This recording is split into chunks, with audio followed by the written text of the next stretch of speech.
Hey guys, and welcome back to another video on the channel. In today's video we're going to be taking a look at question 2 from the QCAA Math Methods External Exam for 2024, and I think this is paper 2. Now if you have any questions at all during the video here, and like the other videos, leave something in the comment section. I'll try my best to answer it.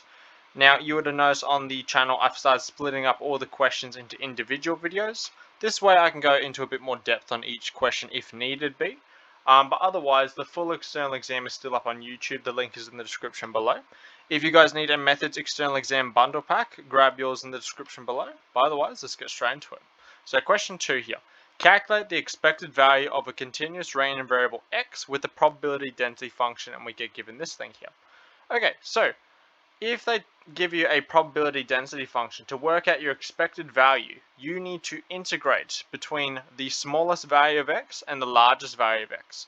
So this negative infinity represents the smallest value of x for which the probability density function exists, and this positive infinity represents the largest value of x here. So you integrate between there and there of x times by the probability density function. Okay, so this may look like a scary integral, but in terms of our situation here, this is literally what you'd be calculating. The integral between 0, the cube root of 12, and then x times by 1 over 4 x squared dx. Now here, you would actually just chuck that into your calculator and you'd be finished pretty much, okay? Let's say you don't know how to use it though. This is what you would do, okay? First of all, take out the factor of a fourth out the front. So you have a fourth. Now you've got this guy here to be looking at. Okay. So you've got the cube root of 12. X times x squared gives you x cubed dx. Here you'll add 1 to the power and divide by the new power. So x to the power of 4 over 4 between 0 and the cube root of 12.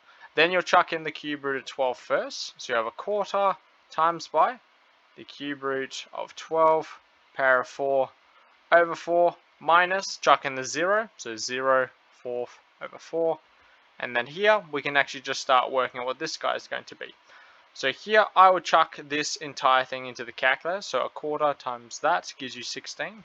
So I would chuck that into your calculator as well. And you don't need an integral button to work that out there. You should be able to chuck that into your calculator. If you're in methods and you don't know how to, then I'm very worried. Okay. And here this gives us approximately 1.717. So we can here see that A is probably going to match our answer the best because they've rounded up. Probably do 1.72. Okay. Now that's how you do question 2.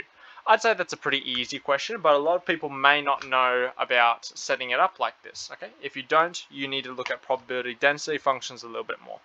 But otherwise, if you guys need a external exam bundle pack, the link is in the description below, so you can get your download. But otherwise, I'll see you guys in the next video.